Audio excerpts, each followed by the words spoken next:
Hello and welcome. Good morning, good afternoon, good evening, everyone. We see quite a few of you filing in.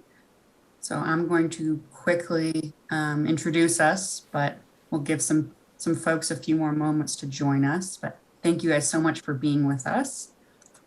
As I said, good morning, good afternoon, and good evening. I am Nellie Stansbury, Denison Consulting's marketing manager, and I'm very excited to welcome you to another session in our Hybrid Innovations webinar series, highlighting in-person and virtual collaboration, hybrid work, innovations from today's VUCA world, and much more. Today, I'm joined by Dan Denison, chairman and founding partner of Denison Consulting, Margaret Gorman, VP of Sales and Marketing at Denison, and our guest speaker, Julian Birkinshaw, professor of strategy and entrepreneurship at the London Business School. Before I turn things over to our speakers to get us started, I'd like to quickly overview the Denison firm and what we do, introduce our speakers in a bit more detail, and encourage you all to utilize the chat and Q&A features below. I'll be monitoring your questions throughout the discussion and will do my best to answer any quick questions, but I will also be looking for questions to pose to our speakers at the end of their discussion during our Q&A. With that being said, I'd like to quickly overview who we are and what we do at Denison, although I'm sure many of you are familiar with the firm.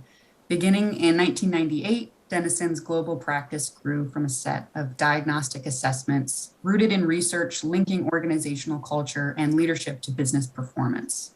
Our global team builds on this base of expertise to provide a full range of transformation services designed to deliver impact to our clients. Now I'd like to introduce today's speakers in more detail. First, we have a familiar face to many of you, Dr. Daniel Denison, Denison Consulting's chairman and founding partner.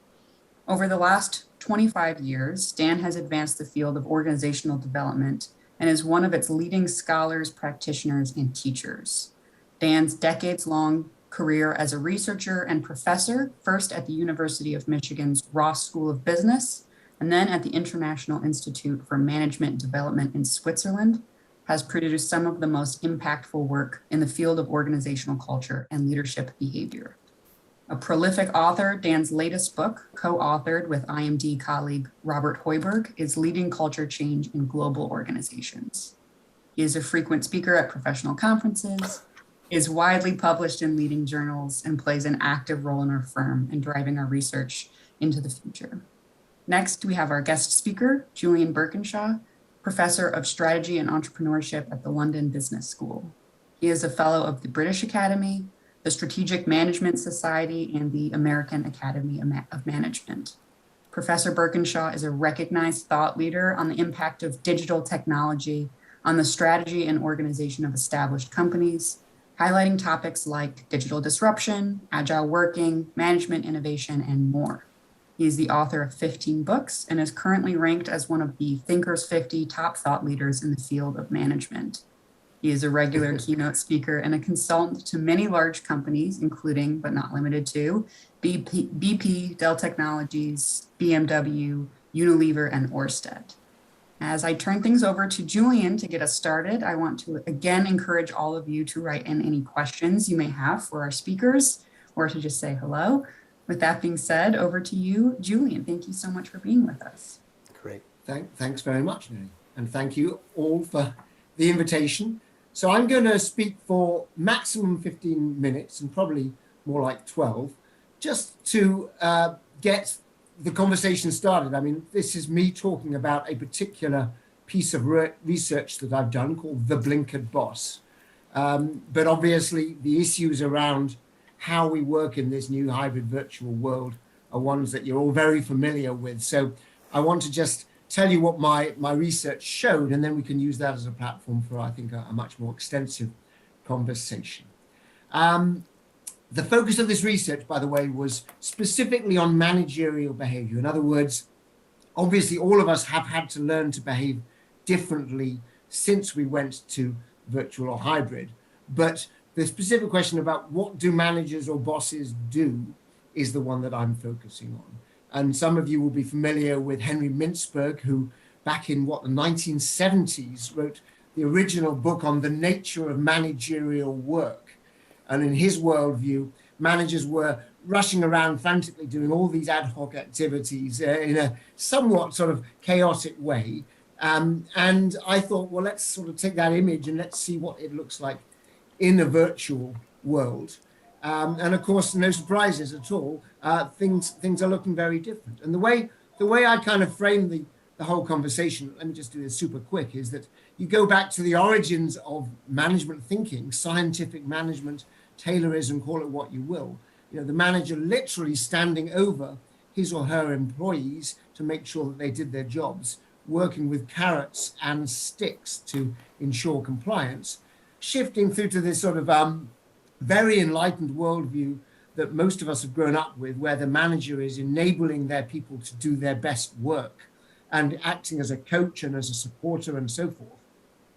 Through now to today, when suddenly, you know, there is a digital medium separating managers from their employees, making the manager's job that much more difficult.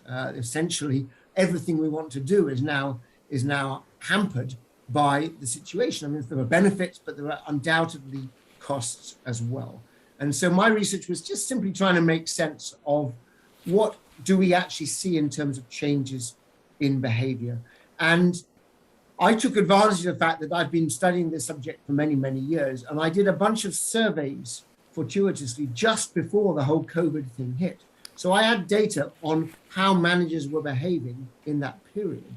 And I was then able to, of course, to take the same survey and essentially roll it out last summer and ask people exactly the same questions, sometimes the same people, sometimes people of very similar sort of backgrounds and demographics, in order to see what substantially had changed from pre-pandemic to what you might call the first wave of the pandemic, as in last summer. So we've got one little question just to get you involved before I tell you what's really going on here.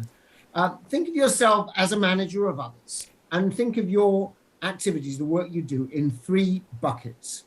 There is a cognitive bucket, which is about the stuff you do on your own, essentially, analyzing problems, perhaps writing, reading, reflecting, the stuff that you do ideally without a whole lot of distraction.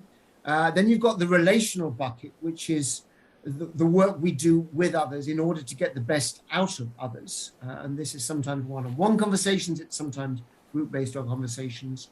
And then there is what you might call the task or action-oriented bucket, which is getting work done. And that might mean, for example, in a meeting where you are working literally through a Gantt chart or some sort of project plan to make sure everybody's done their job. So we're going to do this as a little poll. I'm going to launch it right now.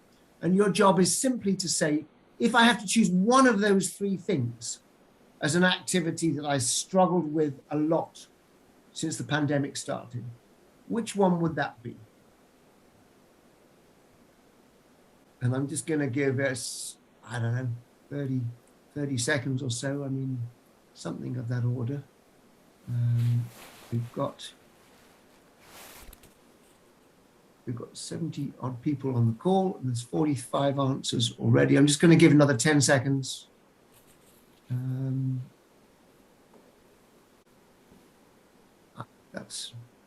I think that's enough. I'm going to end the poll here, and I'm going to share the results so you can all see it. Hopefully you can all see that. And the answer, I mean, as always, there's going to be different views, but the relational dimension is the one that comes out as the highest. So 52% of you said the one area that you struggle most with is the relational, and 25% said action-oriented and cognitive. And I'm gonna stop sharing now. I'm gonna move back to my slide. So look, that's interesting, and I think it is consistent with where my research has gone, but I've got a much more fine-tuned set of answers to my research. So let me share two sets of slides on the screen, and then I'm going to tell you what I conclude from that. So here's what I did was I took those three buckets of cognitive, action-oriented, and relational, and then I actually chunked it out into a number of specific activities under which there's a whole bunch of very specific questions. So I'm not showing you the specific questions, but I will show you the activities. And the green dots here are the average answers that I received before the pandemic hits. So these are all on a 1 to 5 scale. And it tells you, for example, that understanding and motivating others was the activity that people on a relative basis said they were doing more effectively than everything else. So that's an interesting baseline. The really interesting question is how this changed because of COVID. And the red dots here now are the answers people gave. Again, the relativity is what matters here rather than more than absolute. And these asterisks next to some of these words are statistically significant differences. So let me just kind of cut to the chase. People said on average, and of course there's variation, they said on average, we're finding it quite easy to because perhaps we're not being distracted, to knuckle down and focus on our personal resilience, our ability to kind of know ourselves and what our strengths and weaknesses are, our ability to solve problems at our desks. When it comes to actually getting things done, again, the result is, shall we say, positive. In other words, it's not that difficult for us, particularly when we're working in the same groups as before, to converge and prioritize and get things done. Most of us have spent large amounts of the last 18 months doing that stuff. But it turns out that the relational aspects, and particularly you can see the asterisk activities, fostering creativity, understanding and motivating others, dealing with difficult situations, getting the best out of our team. These are all areas where, on average, the scores are significantly lower than they were pre-pandemic. So no huge surprise. And as I say, it's consistent with what we saw in your answers. But let me also share the second part of the research, which is where we were looking not so much at activities on a sort of cross-sectional basis, but how do we learn and develop over time? And again, you can break down learning and development into these 3 buckets, if you think about it, because there is the cognitive aspect of learning, which is literally, showing up at a webinar like this or going to a face-to-face lecture. There is what you might call the task or action-based aspect of learning and development. That is sometimes about being exposed to new experiences, taking on challenging new assignments. There's a lot of academic literature which says, in fact, people learn best when they are put into challenging assignments. And then there is almost the sort of relational or almost identity-based aspect of learning and development, which is knowing who I am and how I relate to others is all part of my personal learning journey. And certainly whenever you go to a business school, typically we spend quite a lot of time on those sort of personal reflection type activities.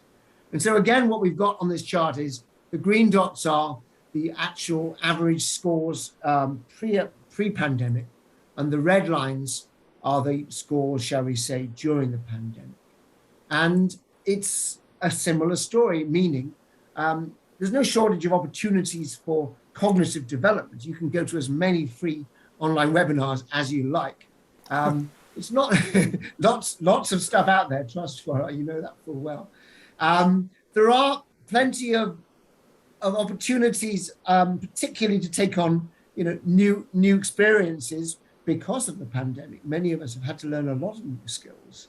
But when it comes to receiving feedback, learning by observing others, going to group-based sessions where we can, shall we say, try out our ideas, reflect, experiment, take initiative, and learn through those relational elements, that, of course, not surprisingly, is much tougher. So there we go. That is the findings from the research, people-based stuff in terms of both doing your job and learning and developing as individuals is harder and is the piece which, of course, we've struggled most with. So if I'm to summarize and conclude, the way I think about it, and I call it the blinker boss for a very, very obvious reason, which is essentially we are seeing managers, thanks to the pandemic, become a little bit narrower, become more task-focused ahead of people-focused, a little bit more inwardly or introspectively oriented. And if I go back to my original framing, you can almost go from, we went from a world with monitoring and controlling in the Tayloristic years to a world of coaching and supporting. But as we move into an online world, Ideally we will be in quadrant D of that matrix, where we are inspiring and enabling people by giving them space to learn and develop online. But there is absolutely a possibility that we can almost like fall back into what I'm calling a contracting and renewing structure. And of course, it's not like that contracting and reviewing structure doesn't work. I mean, many organizations have operated forever on a kind of a freelance basis where you contract work out to people you've never met. You have no sort of social interaction with them, and they deliver high quality results. But it is not really what we signed up for, if you see what I mean. So I do think that we have a risk that this blinkered boss syndrome is going to perpetuate unless we work quite hard to avoid it. I'll just finish with this little quote, which I got a couple of months ago. I used to think of the office as the place to get tasks done, and home was the place for social stuff. Now it's the exact opposite. Many of us, as we return to work, are craving opportunities for social interaction, and the office, paradoxically, is a place where some of that stuff happens. If we want to get work done, we stay at home. If we want to, get to know a few people and kick around ideas, we show up in the office. So much more I could say, but I'm conscious that we want to have a discussion. So Dan, I'm going to hand it over to you, and I'm going to stop sharing there. Fantastic, Julian. Thanks so much. I saw this piece of research on my friend Bob Sutton's, Twitter feed on Work Matters, and looked at this and said, got to get in touch with Julian, because I think that it's there's really a limited amount of actual research out there. It's happening fast, and that's one of the reasons. Research, often happens pretty slow. But I also found it really, really interesting because it's one of very few, articles, and there are a lot of articles, there's just not so much research, that focused on this issue of when and why is it most important for us to get together and work face to face. And that, because I think when you see organizations trying to redesign themselves, this becomes really important. And I don't hear that many good discussions in client organizations that are essentially about how do we design work, and how does the structure of organizations and the expectations and their guidance influence this. So, I loved it in the article that you, the Blinkered Boss, that you put this in the context of kind of how managerial work evolved. But if you take out your crystal ball, and because I know you have a very good one, because Julian's got a record and just a history of thinking about these strategic but human issues in organizations that's really, really unique. And also we have to remember, you did this research last summer, and you move pretty fast in that, because usually the research. And so how do you see this projecting forward? Because you haven't stopped learning in this last year since you finished up the research and got it in press. How's it evolving now? Yeah, I mean, we all read about what's happening, and right now, certainly in North America and in Europe, it's all about returning to the workplace in some sort of hybrid way. And you read about some organizations, JP Morgan or whatever, Goldman, who are forcing people back 100%, and others which have gone to the other extreme. And, like most people, I can see that some sort of middle ground is the right thing. But of course, it's more subtle than that, because first of all, you've got to be very clear what the middle ground looks like, because there's many ways of structuring a hybrid workplace. I'll just give you one example of what I mean by that. I think it was a guy from TCS, Tata Consultancy Services, and he said that they moved to a model where people should be at work 25%, but that 25% could be 1 day a week, or it Yes. could be literally 1 week per month, or it could be like, Right. a month every quarter or whatever. And it was up to teams to figure that out. So lots of variation about what hybrid looks like. And I think the onus now lies with employers. And when I say Yes. employers, I really do mean at the level of, the person overseeing a particular unit, because I don't think you can do this at a kind of macro corporate level. The onus lies with the boss of that unit to make it worth people's while to come to work, right? Because Yes. suddenly, my default is I don't want to commute, and people have to give me a reason to show up, right? And this absolutely then gets back to your starting point, which is what are those things which we genuinely need to be in the office for? And you call this the 3 C's: collaboration, culture, and clients, I guess, customers. And of course, you've got to unpack that further and to say, that's great, but what does it mean to show up for culture? You've got to then start thinking about the activities which you're going to put in place, that actually help to reinforce and grow the culture. So there you go, some thoughts. But I mean, please do weigh in with your own views. It's extraordinarily difficult to put together policy around that middle ground. And there's a real tendency that at the top, the C-suite discussion is all about, well, is it 3 days or 2 or 4 or whatever? On the operating level, it's all about flexibility and how do you adapt. And a lot of times, particularly all these organizational behavior leadership professors say it's about kind of values and principles and all that good, if fuzzy stuff. But confronting the issue of what's the reason to show up here and why, and that 25%, if we've got to coordinate, then we better well be there on the same 25%. If we don't, we don't. And doing that at the policy level is almost impossible. Exactly. Horrible micromanagement job. No, completely. And so you have to give people at an operating level the guidelines, the freedom, so that they can institute that agility. And you've got to, as you say, you've got to give them the freedom, and you've also got to, have a conversation which makes people realize it's in their interests to do it as well, right? And and of course, you for example, the process of learning at work. Before the call, we were talking about this notion of what's sometimes called situated learning, which is that very often you join an activity as a peripheral member of that group, and you gradually learn by doing, learn by observing.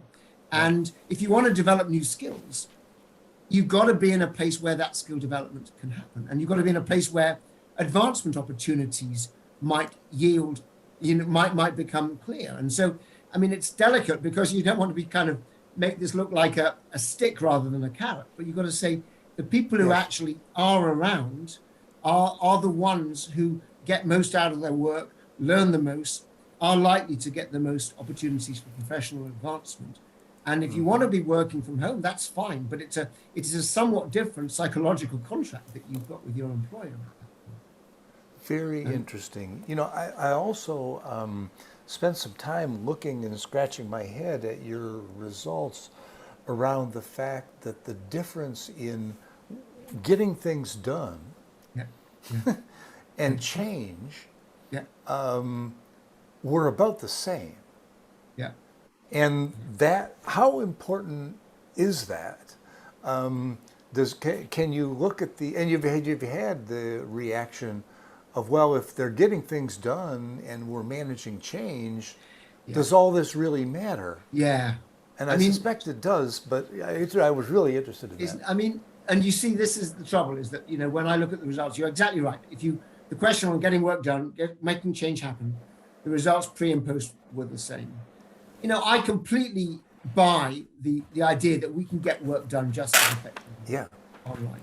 What I cannot buy, and I have to kind of go back and sort of remind myself what the specific questions are, I cannot believe that actually effectuating real change, as in a change in direction, works as well online. Because, one thing that has come crystal clear to all of us, I think, is we're quite good at keeping the train on the train tracks, but, shifting to another track is hugely difficult. And I have a hunch that there's a bit of wishful thinking in there. In other words, managers answering this question back last summer, they were in the throes of horrible, gut-wrenching changes to their organizations. And I think because they were working so hard on it, they tried to convince themselves that they were doing a half-decent job. But that's the way I would explain it, because I'm just not convinced that we've been able to make dramatic changes in direction.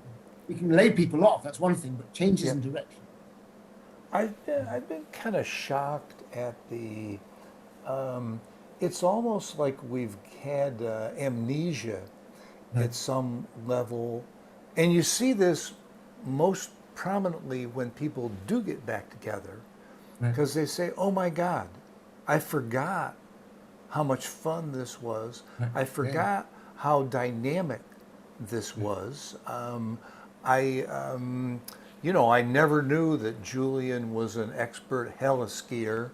And so now our next meeting is going to be on the glacier, at Zermatt or whatever, because you connect the dots in a very different way. But I think that with our backs against the wall, figuring out how do we make do with what we've got now, it's amazing how people just sort of, the nebulizer, hits, and we forget all of the things that were absolutely essential. Yeah.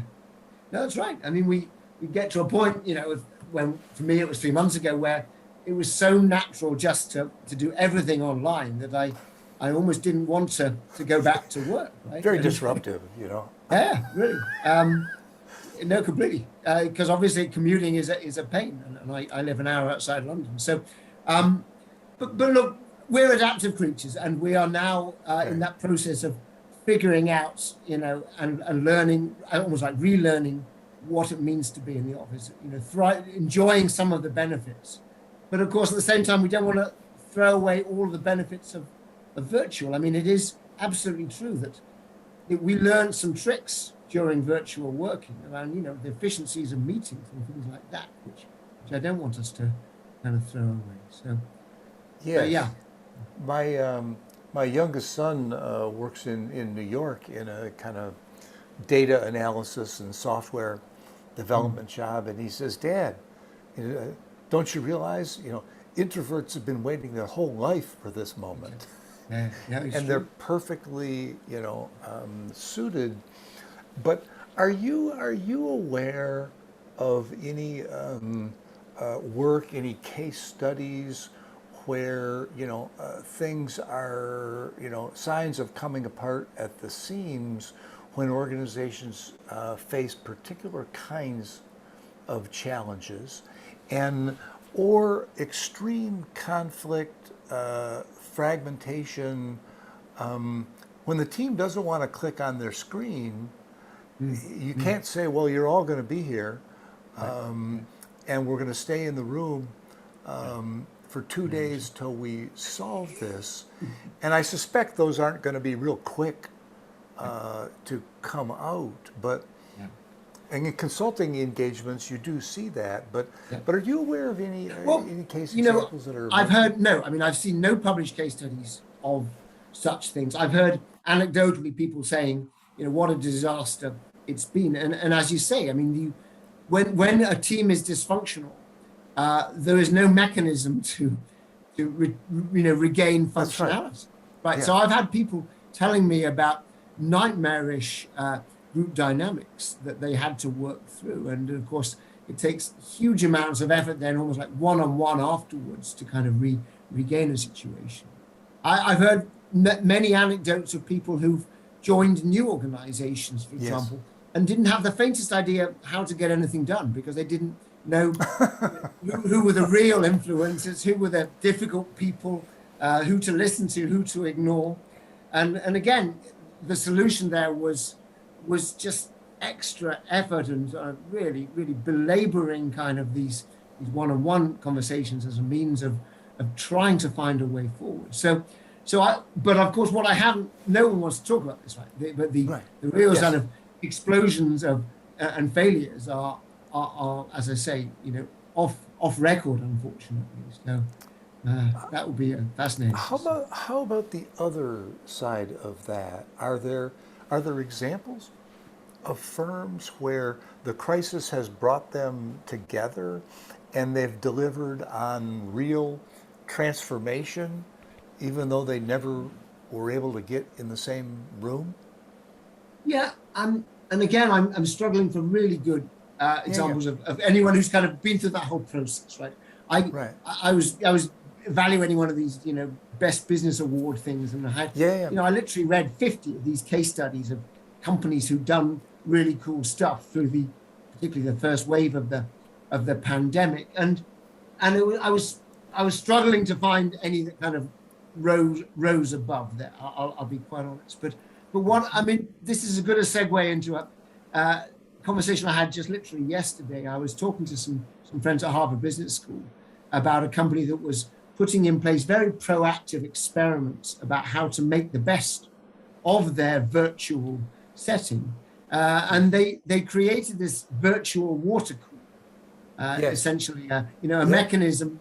I mean, we've all heard of this, right? The idea that you get a bunch of people together at a fixed time, but with an informal conversation. And sometimes it was a bunch of junior people together, and sometimes it was a bunch of junior people with a senior person in the mix. And they did this in a proper controlled way, lots of different sort of subgroups randomly assigned. And much to the delight of the researchers, the groups who were in the water cooler with the senior person did get, within a very short time, a very significant payoff in terms of, for example, the opportunity for a full-time job, the better evaluation from their boss. They enjoyed their internship, and so forth. So my point is that some companies are being much more proactive than others about actually experimenting with ways of really making the virtual aspect of it work better. And I think that's, for me, we're at the stage of this big social experiment where we're still trying stuff out rather than being able to be definitive about who's succeeding and who's not. Yeah, and becoming expert at creating structured informality to Right. replace what we've lost that'll be a growth area, because there are a lot of things that you Yeah, can do. yeah, But you mentioned combining, senior people and junior people. yeah. I mean, this is a fascinating theme too, because I haven't seen the research, but I can't imagine that it would come out any other way than if you ask, a group of people, over 50, and they say, oh, we got to get back to work, we really need each other, blah, blah, blah, blah, blah. And if you ask a group of people that were 30 something, maybe even 40 something, 20 something, I don't know, what do we need? What's the point? Yeah, yeah, What's the reason to show up? yeah. And it's interesting to me because whose judgment do you rely on Yeah. there, and who has the experience about creating the coordination that is still kind of the millennial generation, and how they create coordination methods. I mean, I'm a little concerned if the drivers of all of those innovations are actually the ones that want to come back to the office, but I'm maybe even more concerned if the drivers are the ones that don't.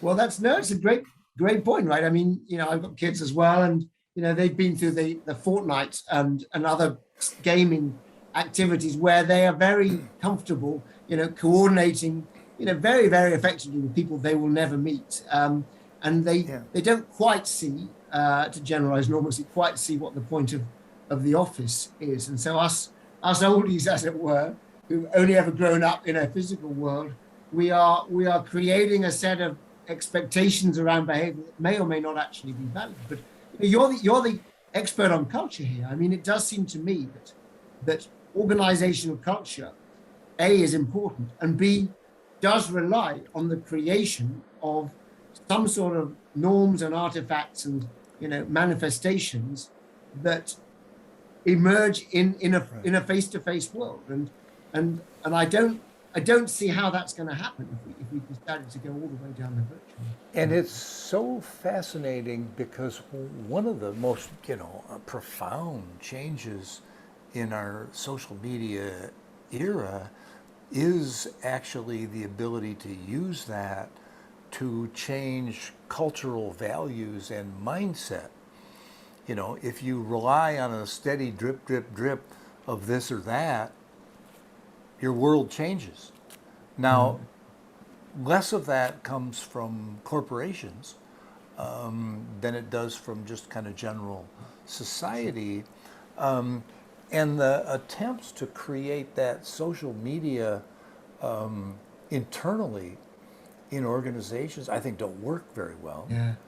They're kind of contrived, but you know, at some level, this issue of belonging and of future and of identity, you know, and people have incredibly powerful and meaningful online identities socially, but I haven't seen that in the workplace. And so, you know, I think that bond, that connection, that common future is one of the agenda items for really connecting.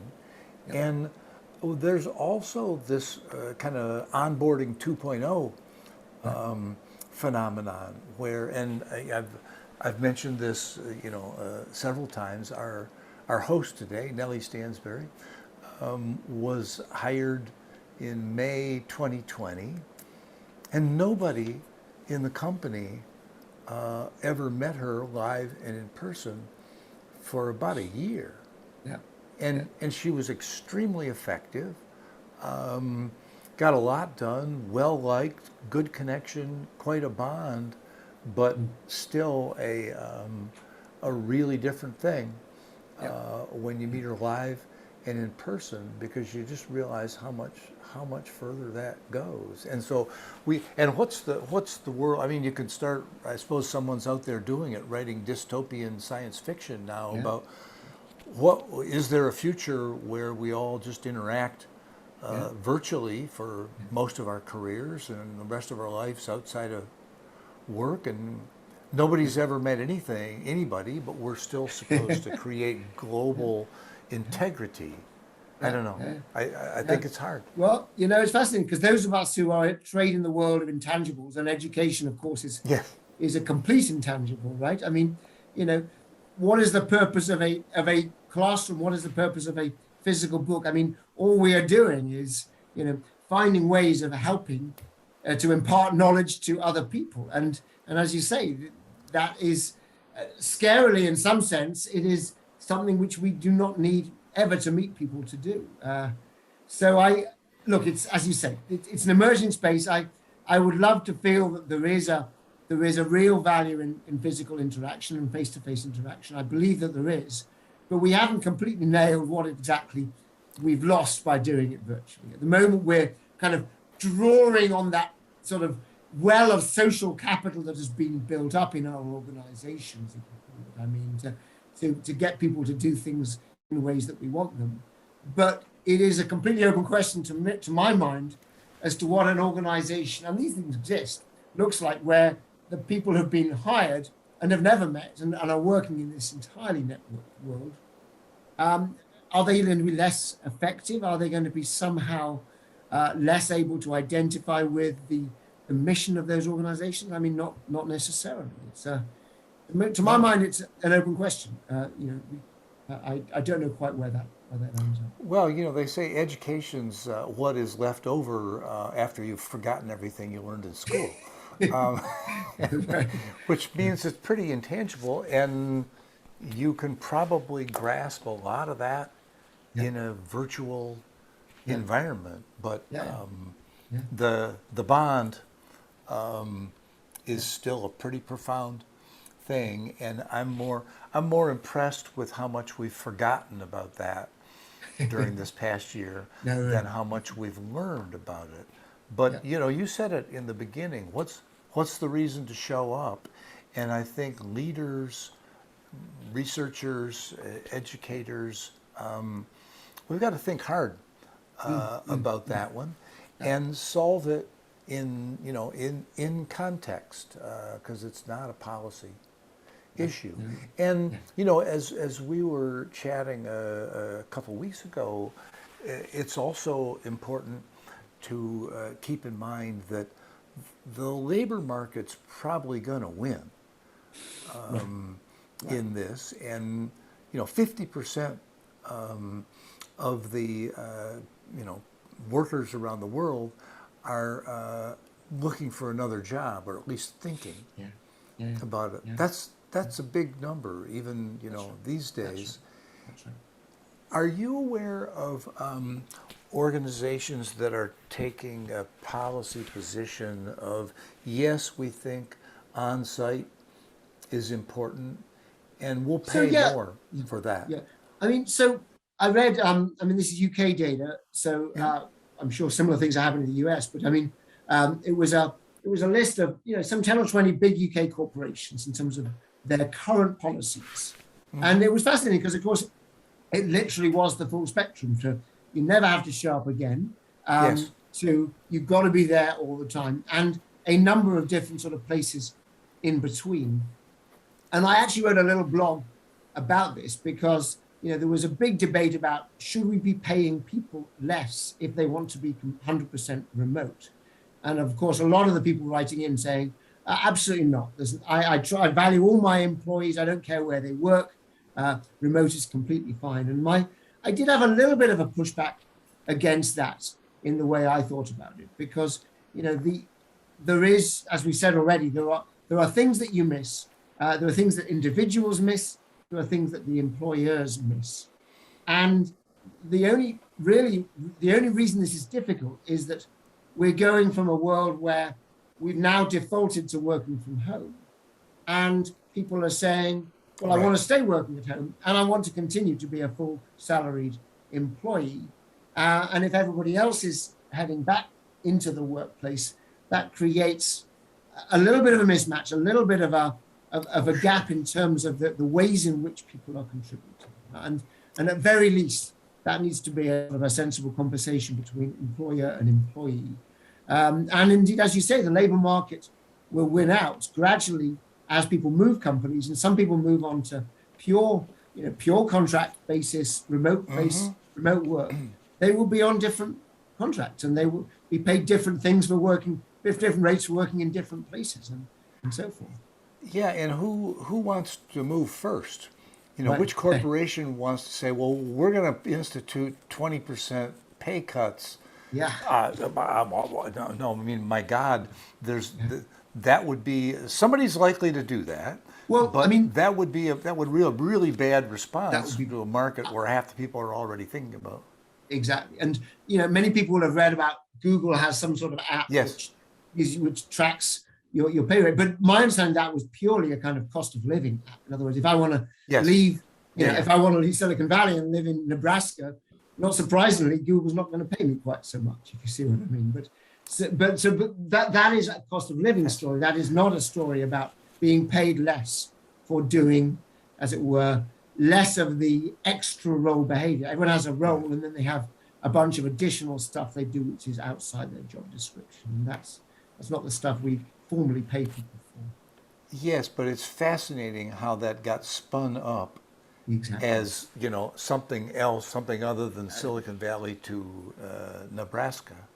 Yeah. And I mean, I guess I would expect that you will see organizations strategically trying to slow the rate of wage increase for virtual jobs. Right. But I mean, one question I actually stopped asking, fairly quickly, because people kind of went eek when I would say, well, how, in a virtual world, how do you know that your people only have one job? Yeah, no kidding. And the most common answer to that was a really interesting one, which was, well, does it really matter? And you're the CHRO? Yeah, it's like, well, if people are delivering, maybe it doesn't matter. Yeah. But, I suspect we'll see examples of people holding down 2 or 3 full-time jobs. That's true. and nobody ever really knowing the difference. If That's right. Yeah, I mean, especially I this could is put my one, avatar up there, you know. exactly. I mean, a lot of people say, well, we want to pay for results. We want to pay people on Yes, outputs, not inputs. exactly. And of course, I buy that. But the trouble is, what are those outputs? As I say, you can narrowly define some of those outputs. But there's a bunch of outputs which were always intangible, which were always sort of at the discretion of the individual. And of course, generally speaking, those are the things that got you promoted. They weren't, not doing them didn't get you fired, but doing them got you promoted. But you don't want to find yourself in an organization setting where essentially we've got these two groups of people who are mutually resentful of each other. If you see what I mean, one group resents the other guys not having to stay late. The other guys resent the ones in the office who get the promotions or something like that. I mean, that will be a very bad place to be. So we haven't got there yet, but I can see these problems are going to start emerging. Well, and I think that you hit on two or three of them right there all at once. The work that is easy to virtualize has probably already been virtualized, and it's just like you say. I mean, every click that I make on the keyboard is recorded, and that's how my performance is judged. And so it will be essentially kind of productizing more and more jobs so that they can be managed that way. But I think the bigger challenge in that is you see this especially in retail and in healthcare. This is all a discussion about us, managerial types, where yes, you can work from your study at home, or you can work for your lake house or your vacation home in the mountains. But if you're a surgeon, telemedicine is big. That's productizing and virtualizing. But the organizations that have retail people on the front line, they're not talking about back to work because, hey, I never left. No, that's right. I've been out there working those shifts, and that gap is, I think, is kind of a blockbuster in a lot of ways. And how do you make that connection? And does that mean we're separating into two different, tribes there that have even a more superficial interaction and don't really connect?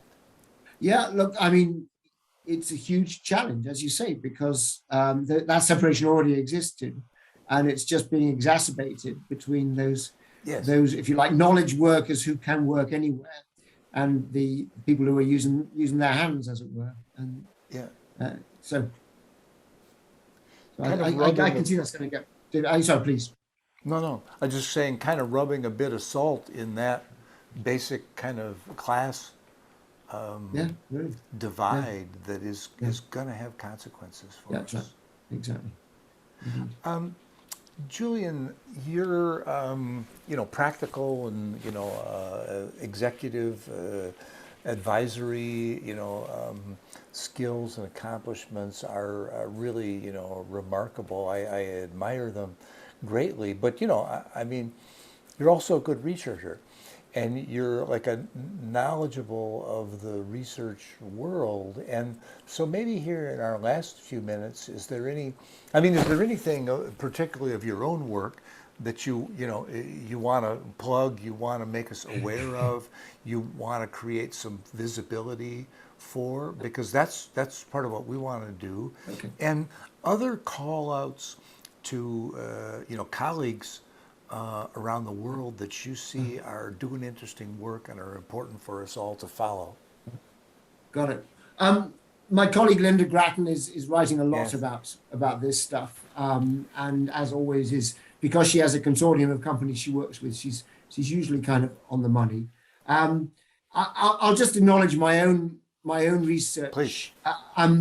This, in some ways, this research was a bit of a departure, because I started out as a sort of strategy researcher, looking at big companies, and my premise all the way through has been that big organizations are overly bureaucratic, and that they need to work very hard to build both the culture as well as the kind of the behaviors that enable them to change and to adapt. Yes. So, my most recent book was called Fast Forward, Make Your Company Yes. Fit for the Future.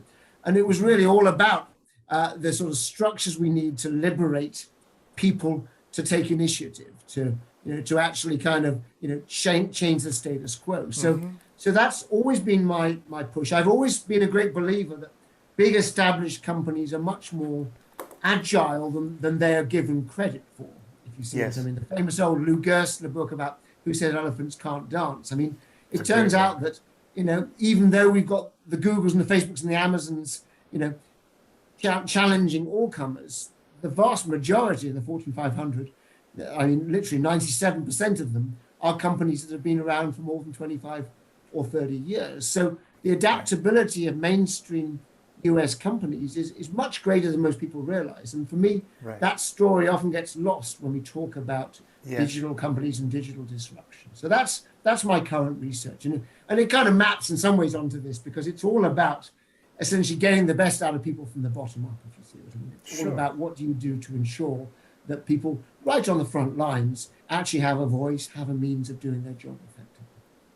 Yeah, I love it, because the best work in strategy always combines formulation and implementation. Exactly. And God, the world would be a wonderful place if it was all about formulation, at least for business school professors and consultants. But that implementation is the key, because the market doesn't pay much return to unimplemented strategies.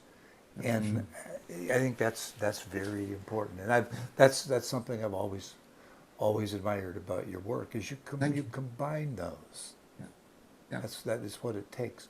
Other call outs on researchers or colleagues that you think are doing interesting things. That's a good question. I mean, my former student who's a colleague of yours at IMD is called Cyril Bouquet, and he's written a great book. He calls it Alien Thinking. It is all about the methodologies of innovation, if you like. Yes.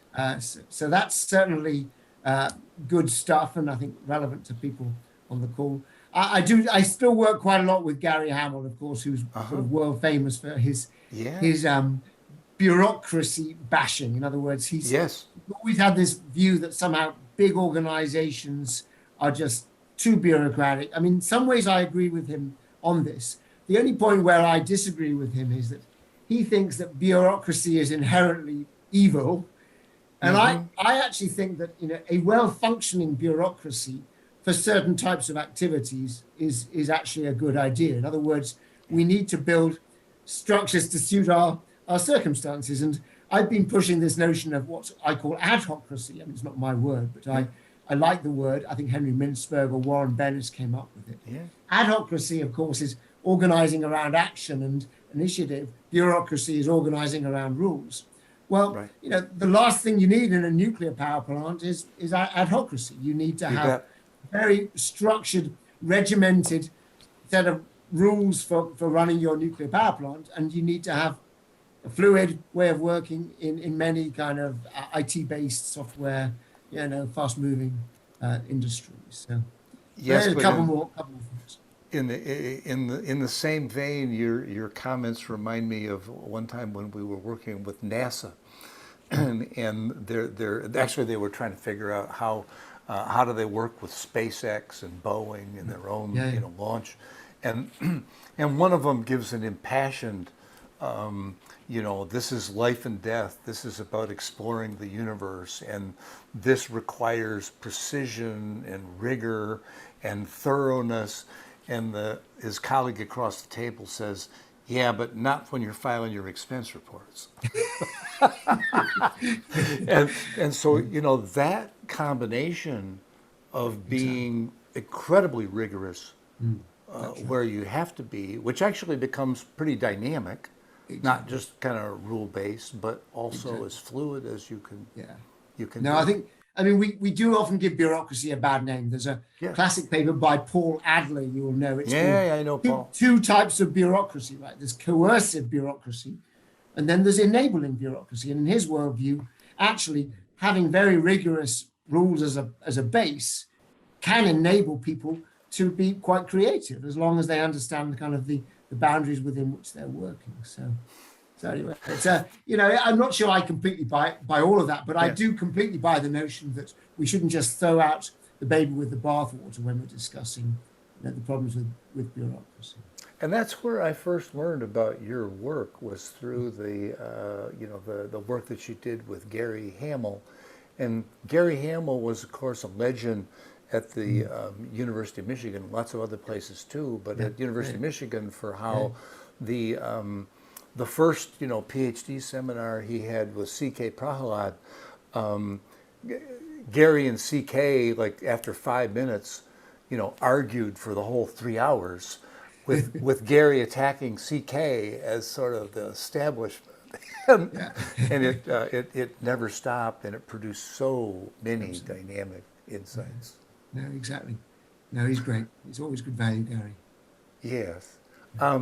Well, we're getting up here to the top of the hour, and so let's Nellie or Margaret, are there some questions from our participants